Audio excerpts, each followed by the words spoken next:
Hello. Automotive Ethernet cybersecurity protection with intrusion detection, intrusion prevention system will be presented today. My name is Gilad Bandel, VP Product and Marketing at Arilou Automotive Cybersecurity. So let's look at the items that I would like to cover. I will present the Automotive Ethernet unique characteristics, and I will compare them with CANBUS. All along the presentation, I will be doing this comparison in which we will try to learn and draw conclusion and see insights from the CANBUS and try to apply them to the Automotive Ethernet. Then we shall look a bit into the future where things are going to be with the Automotive Ethernet, IDS and IPS. Finally, I'd like to give my views and insights regarding tier ones and OEMs and what, in my view, they should do and how they should approach this area to provide better and more secure vehicles to their customers. So a few words about the company that I work for, Arilou Automotive Cybersecurity. The company was established back in 2012 by two veterans of the Israeli Defense Forces cyber unit. That means that we were one of the first in the market, and we have a lot of experience. Many patents were registered by us along the years. In 2016, we were acquired by NNG Group, which is a large global automotive cybersecurity supplier. And today we are proud independent member in this group. Regarding the offering and the solution that we provide our customers, our main product line is the Sentinel IDS IPS with two flavors. The Sentinel ETH is an IDS IPS for Automotive Ethernet, and it can also provide securing for electric vehicles using Automotive Ethernet. Together with the Sentinel CAN, which is an IDS IPS for CANBUS, including electric vehicles and including SAE J1939 heavy-duty commercial vehicles. More items on our portfolio include secure boot and professional services consulting, such as ISO SAE 21434 compliance, support, and threat analysis and risk assessment. So this is a bit about the company. Now let's look at the challenge ahead. What is the meaning of Automotive Ethernet in the automotive industry? So we see that the industry and all the OEMs are moving in this direction. There's more than one approach to this. In some cases, we see the more conservative OEMs keep the CANBUS as their backbone, as a core network, and have some islands of Automotive Ethernet, for example, in the infotainment media area. Others are moving a bit faster and move all together to a backbone of automotive cybersecurity and leave some islands of legacy protocols such as CANBUS, LIN, FlexRay, and so on. In any case, the Automotive Ethernet brings a lot of values, a lot of features, a lot of capabilities, and it's enabling a lot of exciting features in the vehicle. However, this comes with a price. And the price is the fact that this stack, it's actually not only Automotive Ethernet, it's also all the stack on top of it, the ISO 7 layers, including IP, TCP, UDP, and application layer protocol that we'll speak about them later. All of them are similar or exactly the same as in the IT. That means that there are already many hackers that already have existing attack scenarios and know how to use these vulnerabilities to attack Ethernet networks. In addition, now we have IP connectivity end-to-end from the hacker's laptop, wherever he is around the globe, to the last ECU in the vehicle. This is something that did not happen with CANBUS. So all those things create risks, and those risks need to be mitigated. We can add to it another concern, the fact that this is all new software. All new software spells bugs, and bugs imply vulnerabilities, which turn into exposures. So having this combination of new software together with many known vulnerabilities and many hackers in the world which are going to attack vehicles, we need to take the right measures, right steps to mitigate those risks. There are many ways to meet those risks. There is no one way which provides a 100% solution. You can use secure by design, network segregation, a secured software development lifecycle, and more. All of them become components in the vehicle security. But there is only one dedicated, devoted, and independent component that protects the vehicle, namely the intrusion detection system. So how it works very high is the following. We look at the network. Why we look at the network? Because anything that happens on the network. And if something happens, we will see it there. And we do some inspection. We do traffic inspection. We inspect the messages on the network. And we compare them to an established baseline, to a rule set which was predefined. Any violation, any deviation from those rules will trigger a cybersecurity event. And once we detect such an event, we will report it. And reporting goes normally to the TCU. And from the TCU goes to the Security Information and Event Management System, the SIEM, and the VSOC. VSOC stands for Vehicle Security Operations Center for response.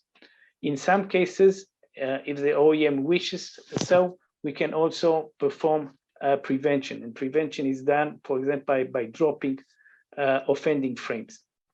So let's look at how the system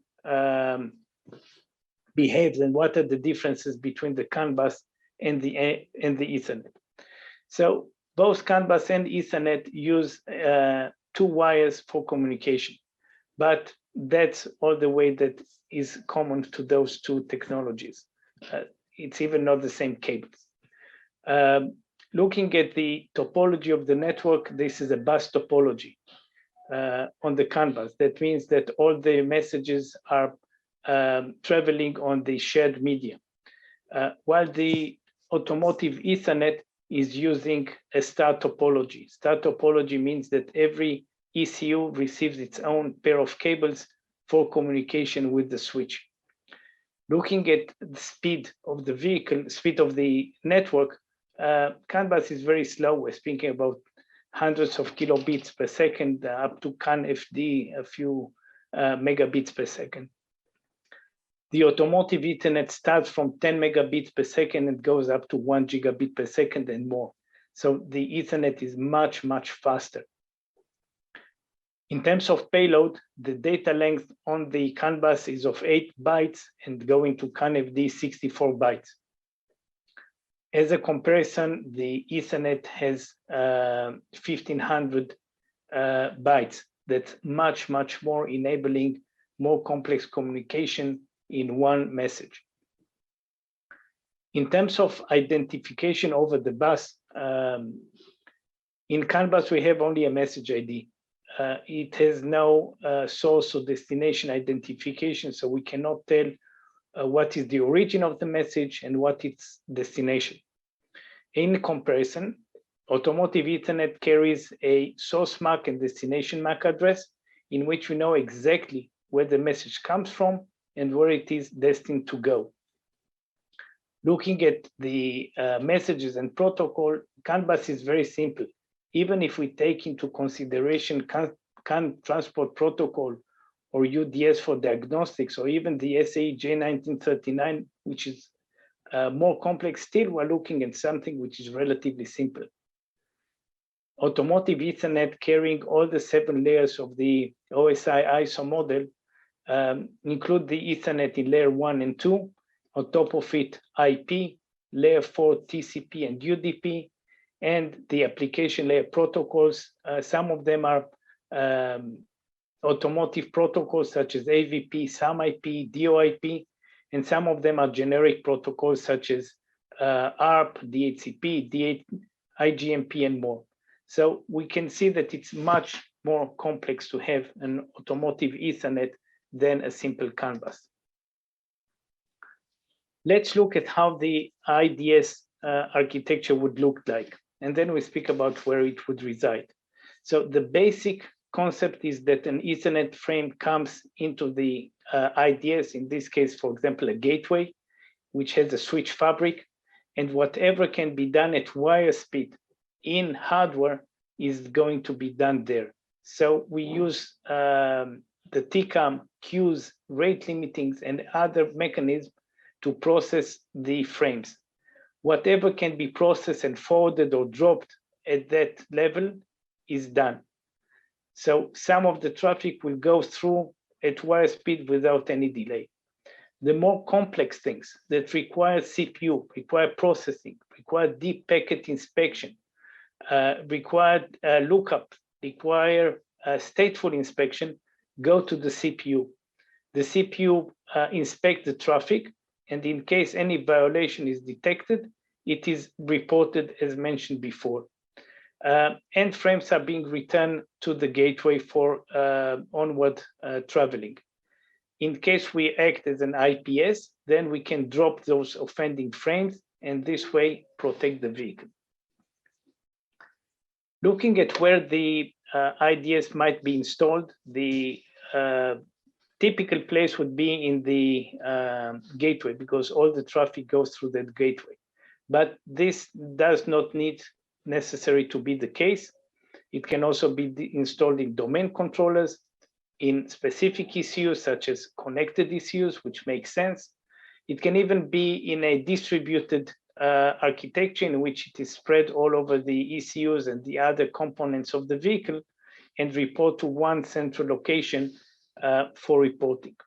So this is the architecture and it's flexible. It's very much function of the OEM approach to security and to the network design. And everything can be accommodated accordingly. What does it take to have a working system? So first of all, we start with the learning phase. This learning phase is done offline. It's done outside of the vehicle. We take configuration file, network connectivity files called NCD, usually in ARXML format, and we take recordings, traffic recordings of the vehicle in different driving conditions. We combine them into a system which is a machine learning system with artificial intelligence, which generates a rule set. This rule set is being stored in a configuration file, which is downloaded into all the IDSs in the vehicle. Now that we're in the vehicle, the IDS can perform the monitoring function. So the traffic is being inspected according to the rules set, and any violation, any deviation is reported. So all the security events will be reported, and in case the OEM wishes so, frames can be dropped or other invasive and proactive activities can be taken to mitigate the attack.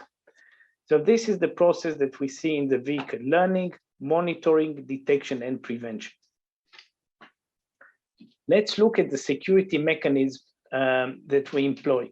So the basic security mechanism is whitelisting. So we say what's allowed and what's not allowed, which message can be can go through the system from where to where. This is basically creating a baseline which any deviation from that baseline will be regarded as an anomaly and will be reported. This approach has the benefit that it is immune to zero-day attacks because it takes the baseline as the foundation of the protection. Take into account that the network is static, it's deterministic, nothing changes, it's predictive. Therefore, no case in which one ECU that did not communicate with another ECU will start sending messages to another ECU. So those are the virtues of anomaly detection using a baseline. We also employ more complex mechanisms such as heuristic and signature-based detection. Signature-based detection is based on a database that needs to be updated from time to time, but the virtue that it has, that it can detect more complex attack scenarios, which might not be detected in some cases by the anomaly detection. So while anomaly is the basic and it's a must, adding signature-based detection is a nice to have additional layer of security. Next, we need to remember that security is about enabling, not about disabling. So we need to ensure that the system continues to function. We need to protect against denial of service attacks. This is done using rate limiting. It's done using signature-based detection and other mechanisms. As mentioned before, we very much like to speed up the things, and as much as possible of the inspection is done in hardware. So OSI layers 1 to 4, the physical layer, data link layer, network and transport layer, all of them are inspected if possible in hardware. The rest of the things are handed for CPU for processing. This includes validation of the message, deep packet inspection into protocols, both automotive and IT protocols, deep content inspection, even more complex stateful inspection. I'm going to drill down into those in a minute. Finally, anything which is needs reporting, such anomalies or security events are reported. So let's drill down in a few of those mechanisms and see what it means to do it. Message formality. We need to make sure that the message complies with the expected behavior, to the standard, to what we learn, to the baseline. Doing it in CANBUS is very simple. There isn't much to do. You just look at the a few fields and you see if the message is okay or not. Even if we take into consideration the more complex transport protocol or the SAE J1939 that it has as well a transport protocol, still things are very simple compared to the Automotive Ethernet. Looking at Automotive Ethernet, to check the message formality, you need to do it many times, because first of all, you need to check the Ethernet frame, and then the IP header, then the TCP or UDP header. And then in this example, we took DOIP. So we need to take the DOIP header and make sure that it is complying. And finally, need to take the UDS header and message and make sure that it is complying to the standard and to the baseline. So it's a long process, much more complex than CANBUS, obviously. Blacklist, whitelist is similar. CANBUS, again, very simple protocol. Message ID, more or less, that's all you can do. If you're on a bus, you cannot do anything. You can just detect. If you're on a gateway and you have CANBUS messages moving from one bus to another, you can do some whitelisting. On the Automotive Ethernet, however, life is more complex. You need to inspect many of the fields, decide what's allowed and what's not allowed. And you need to have a logic. For example, if a message is found in the whitelist, then it passes. If it is found in the blacklist, then it is reported and potentially dropped. If a message is not found either in the whitelist or in the blacklist, it goes to the default rule that normally would drop and report. There are additional complexities. For example, in some cases, the same ECU type has the same MAC address all along the production line. But in some cases, if they use the IT approach, every ECU has its individual unique MAC address. That means that each vehicle will have a set of rules which is different than any other vehicle because the MAC addresses are different. Another complexity happens when you replace an ECU that has a different MAC address. Then the workshop needs to be able to update the security part of the vehicle with a new rule set, which includes the new MAC address and removes the old MAC address of the ECU that was removed. If we look at diagnostics, diagnostic connecting a vehicle to a testing equipment involves dynamic addressing using protocols such as DHCP or APIPA is dynamic local link address assignment. At the bottom, you can see the stack of the Automotive Ethernet with some of the protocols. On the left-hand side, there isn't such because there isn't much to show. This shows the big difference between Automotive Ethernet and CANBUS. Looking at message flows, CANBUS, it's quite simple. You send a message. In some cases, you receive an answer, and that's request response. It's impossible to determine what is the source of the message, and if you want to have source identification and authentication, you need to add digital signatures. Automotive Ethernet, life is much more complex because you have the Ethernet and you have IP and you have the TCP. The TCP, for example, has a SYN message, and the response is the SYN and ACK, and then another ACK messages. And for each message, you have a push flag, which all of them need to be analyzed. And you need to make sure that you are in line with the state machine of the protocol. On top of it, for example, you might have a DOIP, which has its own parameters such as vehicle ID, logical addresses, request response. If you have some IP, you have subscribe and notify. So it's much more complex to follow the Ethernet protocols. Looking at the operational and matching and consistency, in this case, it's quite similar. So here we go to the vehicle behavior. And in this case, for example, if a vehicle is in parking mode, it cannot be doing 50 kilometers per hour. This does not make sense. The same applies to Automotive Ethernet with some additional complexity, which is linear. It's not altogether new, but it's a bit more complex because we can do more sensor fusion, we can interact with the V2X, and more things which are a bit more complex than CANBUS, but not that different. Diagnostics is a basic tool. The same concept and approaches are used both for CANBUS and for Ethernet, including secured firmware update over the year. However, the UDS rides over CANBUS directly. In case of Automotive Ethernet, you have many layers. So you have the Ethernet, the IP layer, the TCP or UDP layer, the DOIP layer, and on top of it,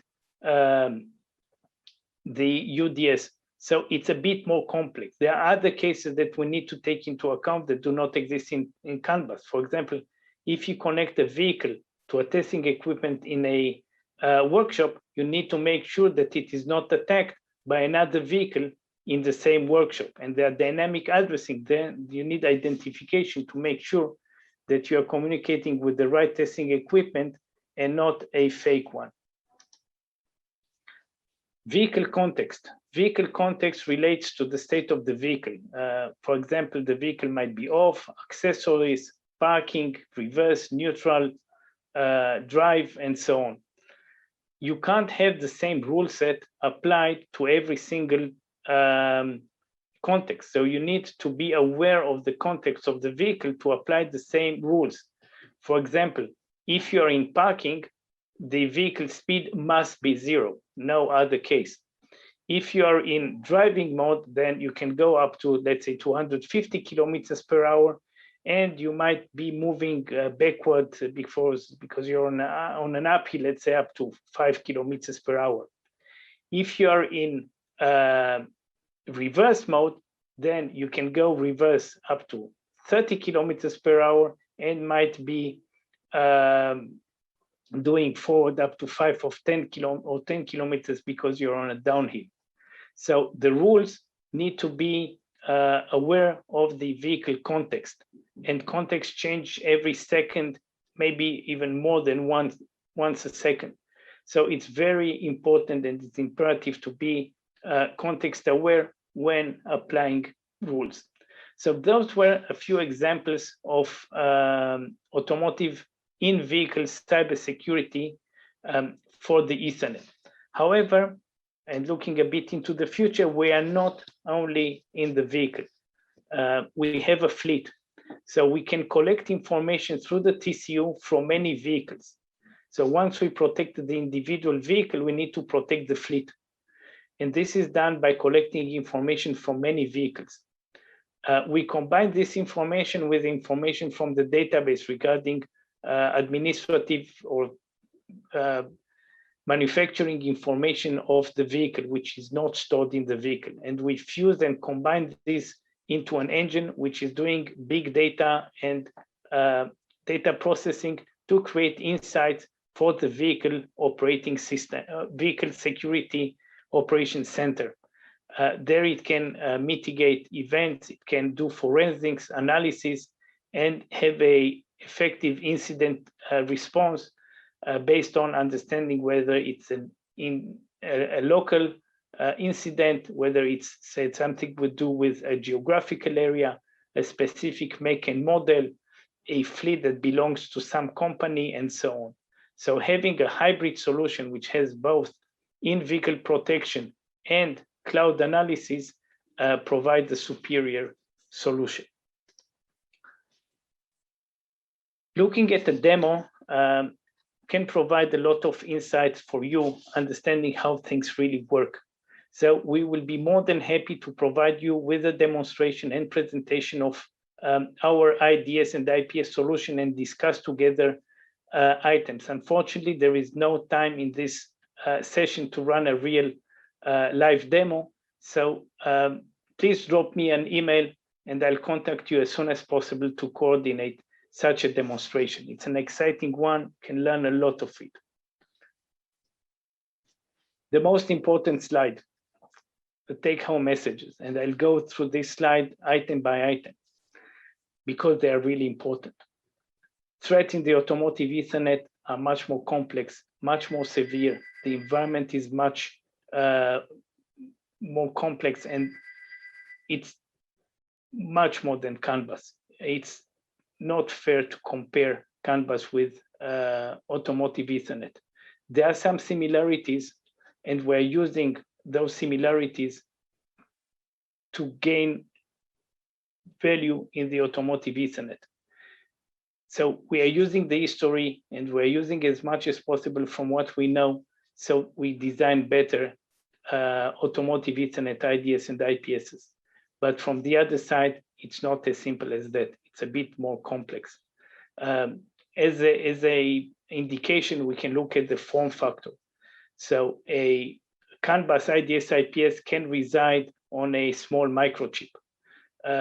And Automotive Ethernet needs a much more powerful CPU, more volatile memory, more RAM, and more flash, non-volatile memory to work. So it's another step in the form factor of a system. It requires more and more resources. They need to take this into account.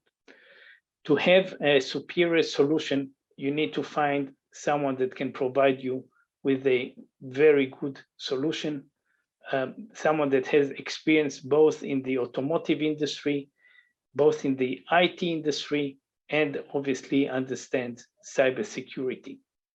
So this concludes my presentation. For more information, please visit our website. We'll be more than happy to provide you more information, and follow us on LinkedIn using the link provided. We provide their news, we provide their valuable information from time to time. So please do follow us on LinkedIn. Thank you very much for your attention. Goodbye.